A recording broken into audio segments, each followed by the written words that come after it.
ध्यान से सुनो दर्शकों।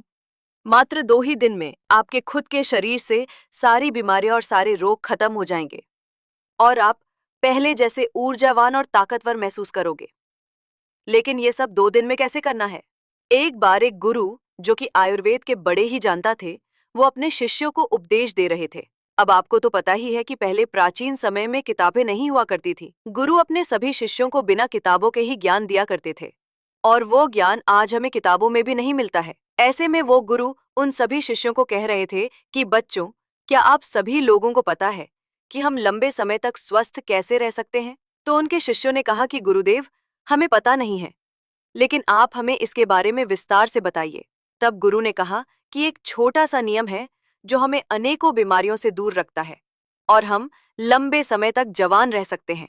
जो भी व्यक्ति इस नियम का पालन करता है, वो वृद्ध अवस्था में भी युवा दिखाई पड़ता है। उसके चेहरे पर तेज रहता है, उसकी त्वचा में एक चमक रहती है, वो हर समय ऊर्जा से भरपूर रहता है। और जो व्यक्ति इस नियम का पालन नहीं करता है, वो भरी जवानी में ही वृद्ध दिखाई देने लगता है। उसके बाल सफेद हो जाते हैं, चेहरे पर झुर्रियां पड़ जाती हैं, त्वचा रूखी रूखी हो जाती है और वो हमेशा थका थका महसूस करते हैं। इसीलिए आज जो मैं तुम्हें नियम बताने वाला हूं, उसे तुम बड़े ही ध्यान से सुनना, क्योंकि ये एक छोटा सा नियम आपके पूरे जीवन को बदल सकता है। तभी एक शिष्य ने कहा कि गुरुदेव, क्या वो नियम सरल है? क्या उसे हम सभी आसानी से अपना सकते हैं? शिष्य की बात सुनकर गुरु मुस्कुराए और बोले, हाँ, ये नियम बहुत सरल है और इसे हर व्यक्ति अपना सकता है। तुम भी अपना सकते हो। ये नियम बहुत आसान है, बस तुम्हें इसका ठीक से पालन करना आना चाहिए। तभी वशिष्ठ बोला कि गुरुदेव, लेकिन वो नियम क्या है? तब गुरु ने बताया कि वो नियम है, हमें रात में भूखा सोना चाहिए। गुरु की बात सुनकर शिष्य घबरा गया और गुरु से बोला कि गुरुदेव जी, आप क्या कह रहे हैं? भूखा सोना है? मुझसे तो इस नियम का पालन नहीं होगा, क्योंकि देखो, मैं तो भूखा नहीं सो सकता हूं। शिष्य की बात सुनकर गुरु फिर मुस्कुराए और बोले, पहले तुम मेरी पूरी बात तो सुनो। तुम इस पूरे नियम के बारे में तो समझो। मैं तुम्हें यह थोड़ी कह रहा हूं कि तुम सुबह भोजन करो और इसके बाद भोजन ही ना करो और रात को भूखे सोने जाओ। फिर गुरु ने सभी शिष्यों से कहा, अब आप सभी लोग मेरी बात को ध्यान से सुनो। और फिर गुरु ने बताना शुरू किया, अब तक आपने अपने जीवन शैली में जो भी बदलाव किए हैं, जिन नियमों का पालन किया है, उन सभी में से जो आज का नियम है वो महत्वपूर्ण है। ये आपको बहुत अधिक लाभ देगा। ये नियम कोई कठिन नियम नहीं है, आप सरलता से इसका पालन कर सकते हैं। इसके लिए सबसे पहले आपको इस बारे में पता होना चाहिए कि हमारे शरीर में एक प्राण शक्ति होती है, जो हमारे सभी कार्यों को संपादित करती है। जैसे कि जब हम भोजन करते हैं तो वो प्राण शक्ति हमारे भोजन को पचाने में लग जाती है। हम कोई दिमाग का कार्य कर रहे होते हैं तो उस समय वो प्राण शक्ति उस दिमागी कार्य को ठीक तरीके से संचालित करने में लग जाती है। जब हम दौड़ रहे होते हैं तो दौड़ते समय भी हमारी जो प्राण शक्ति है वो कार्य करती है। वो प्राण शक्ति हमारे शरीर के हर कार्य को संपादित करती है। लेकिन यहाँ पर एक बात समझने वाली ये है कि प्राण शक्ति केवल एक समय में एक ही कार्य कर सकती है। अगर आप भोजन करते हैं और भोजन करने के तुरंत बाद अगर आप कुछ गहरी सोच में पड़ जाते हैं, तो आपके पाचन तंत्र पर इसका प्रभाव पड़ेगा, क्योंकि जो प्राण शक्ति है वो पूरे तरीके से पाचन पर लग ही नहीं पाती है। उसे तो आपने बांट दिया है। प्राण शक्ति का काम था कि जो भोजन आपने खाया है वो उसको पचाए, लेकिन आप तो गहरी सोच में डूब गए और प्राण शक्ति को एक नया काम मिल गया। अगर आप भोजन करने के बाद कोई शारीरिक परिश्रम करना शुरू कर देते हैं या फिर तेज तेज चलना शुरू कर देते हैं, तो ये भी ठीक नहीं है, क्योंकि प्राण शक्ति जो पूरी तरह से पाचन पर लगती थी वो अब आपके तेज चलने पर खर्च हो रही है। इसीलिए आपको भोजन करने के बाद बहुत तेज नहीं चलना है, नहीं तो आपकी प्राण शक्ति आपके तेज चलने की तरफ आकर्षित हो जाएगी। इसीलिए आपको भोजन करने के बाद धीरे धीरे ही टहलना है। इसके बाद गुरु ने उन शिष्यों को कहा कि ये तो तुम्हें समझ में आ गया होगा कि प्राण शक्ति एक समय में एक ही कार्य कर सकती है, लेकिन जब आप देर रात में भोजन करते हैं, देर से आप खाना खाते हैं, तो पता है क्या होता है? इससे हमारे शरीर पर 3 प्रभाव पड़ते हैं। अब आप सभी इन 3 प्रभावों को ठीक से समझो।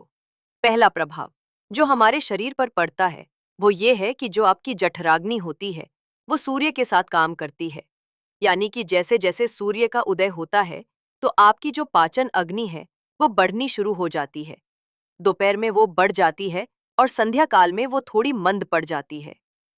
इसीलिए संध्या काल में हल्का भोजन करें और यही ठीक रहता है।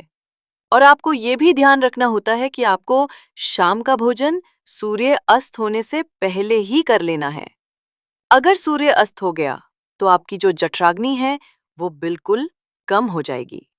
और उस मंद जठराग्नि में जब आप भोजन करते हैं तो वो भोजन ठीक से नहीं पचता है।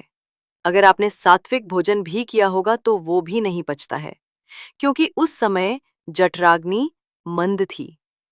इसीलिए भोजन ठीक से नहीं पचता है और वो शरीर में लंबे समय तक पड़ा रहता है, ज्यादा समय तक रुका रहता है। इसी वजह से वहां पर सड़न पैदा होने लगती है और वही सड़न हमारे लिए विषाद का कारण बनती है, जड़ का कारण बनती है, आपके शरीर के लिए हानिकारक होती है। इसीलिए आपको समझना है कि आप अगर सूर्य अस्त होने से पहले भोजन करते हैं तो जठराग्नि ठीक रहती है और भोजन ठीक से पचता है। दूसरा प्रभाव जो आपके शरीर पर पड़ता है वो ये है कि रात्रि के समय जो आपकी प्राण शक्ति है वो हीलिंग में लगनी चाहिए। यानी कि शरीर में जो मरम्मत होनी है, शरीर में जो टूट फूट होती है, उसकी मरम्मत में वो प्राण शक्ति लगनी चाहिए। लेकिन अक्सर लोग क्या करते हैं, भोजन करते हैं और सो जाते हैं, जो कि बहुत गलत है। क्योंकि मैंने आपको पहले बताया कि प्राण शक्ति एक समय में एक ही कार्य करती है। लेकिन जब आप खाना खाकर तुरंत सो जाते हैं तो आपकी ये प्राण शक्ति पूरी तरह भोजन को पचाने में लगी रहती है और इस वजह से वो हीलिंग का कार्य जो है वो नहीं कर पाती है, शरीर की मरम्मत नहीं कर पाती है। और जब वो प्रक्रिया निरंतर चलती रहती है, यानी कि आप खाते हैं और सो जाते हैं, तो फिर बहुत सारी बीमारियां शुरू होने लग जाती हैं, क्योंकि आपके शरीर की मरम्मत हो नहीं पाती है, आपकी प्राण शक्ति ठीक से अपना कार्य नहीं कर पाती है, वो हीलिंग का, मरम्मत का कार्य नहीं कर पाती है और इसी वजह से अनेक बीमारियां पैदा हो जाती हैं। तीसरा प्रभाव जो हमारे शरीर पर पड़ता है वो ये है कि जब आप भोजन करने के तुरंत बाद सोने चले जाते हैं तो आपका दिमाग कहता है कि मुझे तो नींद चाहिए और आपका शरीर भी यही कहता है कि मुझे तो नींद चाहिए। लेकिन आपका पाचन तंत्र क्या कहता है? क्या अभी मैं सक्रिय हूं? मुझे तुमने काम दिया है, अब इस काम को मुझे करना है। तो आप भी जागते रहोगे, तभी तो मैं अपना कार्य ठीक से कर पाऊंगा। यानी कि दो विरोधाभासी स्थितियां पैदा हो जाती हैं। दिमाग की तरफ से तो सो जाओ और पेट की तरफ से जागो। ऐसी स्थिति में नींद गहरी नहीं हो पाती है और गहरी नींद ना होने के कारण शरीर को आराम भी नहीं मिल पाता है। आप सो तो जाते हैं 7 घंटे या 8 घंटे, लेकिन सुबह उठने में आपको कठिनाई होती है। आप दिन भर ऊर्जावान महसूस भी नहीं कर पाते हैं और ऐसा इसीलिए होता है क्योंकि रात भर प्राण शक्ति ठीक से शरीर की मरम्मत, शरीर की हीलिंग का काम नहीं कर पाई। आपकी जठराग्नि, आपकी प्राण शक्ति पूरी तरह से पाचन तंत्र पर केंद्रित रही। उसने पूरी रात भोजन को पचाने में ही अपना समय दिया और फिर जैसे आप सुबह उठते हैं तो उठते ही फिर कुछ खा लेते हैं और इसी वजह से बार बार खाने से हमारी प्राण शक्ति पूरी तरह से पाचन पर ही लगी रहती है और शरीर के दूसरे कार्य मंद पड़े रहते हैं, जो कि शरीर के लिए बहुत जरूरी थे। ये 3 प्रभाव थे जो हमारे शरीर पर पड़ते हैं। अगर आप सूर्य अस्त होने के बाद भोजन करते हैं और भारी भोजन खाते हैं तो इससे आपकी पाचन प्रणाली पूरी तरह से बिगड़ जाती है, खत्म हो जाती है और फिर आप इसे ठीक करने के लिए चूर लेते हैं, अनेक प्रकार के तरीके अपनाते हैं, तब भी ये ठीक नहीं हो पाती है। लेकिन जो स्वाभाविक प्रण है उस पर तो आप ध्यान ही नहीं देते हैं। स्वाभाविक प्रणाली जो परमात्मा ने आपको दी है, जिससे आपका शरीर खुद ही खुद को साफ कर लेता है, खुद ही खुद की बीमारियों को ठीक कर लेता है। फिर गुरु सभी शिष्यों से कहते हैं कि अब मेरी बात को ध्यान से सुनो। शरीर अपनी बीमारियां अपने आप ठीक करेगा, लेकिन उसके लिए तुम्हें क्या करना है, इस बात को समझो। इसके लिए आपको शाम 6 बजे से पहले अपना आहार लेना है। अगर आप शाम 6 बजे से पहले भोजन कर लेते हैं, तो उसके बाद आप 9 से 10 बजे तक सोने के लिए जाते हैं, तो आपके पास लगभग 3 घंटे का समय होता है। और जो ये 3 घंटे का समय होता है, और इसमें जो भी आपने हल्का फुल्का भोजन किया है, वो आपके पेट से नीचे उतर शुरू हो जाता है और उसका अर्ध भोजन ठीक से पच भी जाता है। यानी कि आपने 7-8 बजे भोजन किया, तो आपका आधा भोजन 10 बजे पच गया और जो बचा वो रात्रि के 1 बजे तक पच गया। और 1 बजे के बाद जो आपकी प्राण शक्ति है, वो मरम्मत का कार्य करेगी, वो हीलिंग का कार्य करने लग जाएगी। फिर गुरु उन सभी शिष्यों से कहते हैं कि आपकी प्राण शक्ति अपने कार्य को ठीक तरीके से करे। उसके लिए आप 2 तरीकों से भूखे रह सकते हैं। मैं आपको उपवास करने के लिए नहीं बोल रहा हूं, क्योंकि उपवास करना सबके लिए संभव नहीं है। मैं आपको बता रहा हूं, उसको कहा जाता है अर्ध उपवास, या इससे प्रातःकालीन उपवास भी कहते हैं। इसमें आपको उपवास करना है। वो उपवास आपको 16 घंटे का करना होता है और इसकी शुरुआत आप ऐसे कर सकते हैं कि आपने शाम को जो भोजन किया था 7 बजे, उसके बाद अगले दिन आप 7 बजे ही भोजन करें। क्योंकि जब आप 7-8 बजे भोजन कर लेते हैं, तो वो भोजन आपका रात्रि में 1 बजे तक पच जाता है। उसके बाद आपके शरीर के उसके बाद आपके शरीर के पास लगभग 6 घंटे होते हैं और इस 6 घंटे में प्राण शक्ति शरीर की मरम्मत का कार्य करती है। आप शाम को 7-8 बजे भोजन करें और उसके बाद सुबह 7-8 बजे भोजन करें। और ये नियम हर कोई अपना सकता है। ये बिल्कुल सरल है। लेकिन अगर आप रात को 8, 9 या फिर 10 बजे भोजन खाते हैं, तो आप अपने इस नियम को बदलें और 7-8 बजे भोजन खाना शुरू करें, क्योंकि ये छोटा सा नियम आपके जीवन में बड़ा बदलाव करेगा। दूसरी सारी चीजें बाद में, पहले अपने शरीर के स्वाभाविक प्रणाली को ठीक करना है।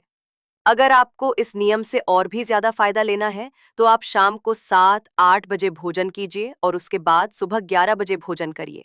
अगर आप 7 से 11 बजे भोजन करते हैं, तो आपके शरीर के पास 16 घंटे होते हैं, जिसमें वो भोजन का पाचन भी करेगा और उस भोजन को पचाने के बाद वो रिपेयरिंग का काम करना भी शुरू कर देगा। इस प्रकार से जब आप अपने शरीर को आराम देते हैं, पाचन तंत्र को रिलैक्स होने देते हैं, प्राण शक्ति को अपना कार्य करने देते हैं, तो ये प्राण शक्ति आपके पूरे शरीर को प्रभावित करेगी, पूरे सिस्टम को ठीक करेगी और आपको ये प्रभाव 15 से 20 दिन में दिखना शुरू हो जाएगा। अगर आपको कोई गंभीर बीमारी है, तो वो ठीक होना शुरू हो जाएगी। अगर आपकी त्वचा खराब है, तो वो भी ठीक होने लगेगी। आपकी त्वचा ग्लो करेगी। अगर आपके बाल बहुत ज्यादा झड़ते हैं, तो आपके बाल भी मजबूत होंगे। और अगर आपके बाल सफेद हो चुके हैं, तो वो भी धीरे धीरे काले होना शुरू हो जाएंगे। अगर आप बहुत थका थका महसूस करते हैं, तो आप ऊर्जावान महसूस करने लगेंगे। अगर आपको कोई मानसिक समस्या है, चिंता है, तनाव है, तो आपकी चिंता और तनाव भी दूर हो जाएगा। जो विद्यार्थी पढ़ते तो हैं, लेकिन उनको याद नहीं रहता है, तो उन्हें भी पढ़ी हुई चीजें जो है वो याद रहने लगेगी। आपको पता है कि हमें कोई चीज याद क्यों नहीं रहती है? क्योंकि हमारा दिमाग रिलैक्स नहीं रह पाता, क्योंकि हमारी प्राण शक्ति पूरी तरह से हमारे भोजन को पचाने में ही लगी रहती है और वो दिमाग की तरफ जा ही नहीं पाती है। लेकिन आप इस नियम का पालन करेंगे तो आपकी एकाग्रता बढ़ जाएगी। दिमाग कोई भी कार्य अच्छे से करना शुरू कर देगा। दोस्तों, आप इसके बारे में क्या सोचते हैं? कमेंट में जरूर बताइएगा। और वीडियो अच्छी लगी हो तो वीडियो को लाइक और रोजाना ऐसी वीडियो देखने के लिए हमारे चैनल को सब्सक्राइब जरूर करें। धन्यवाद मित्रों, मिलते हैं अगले वीडियो में।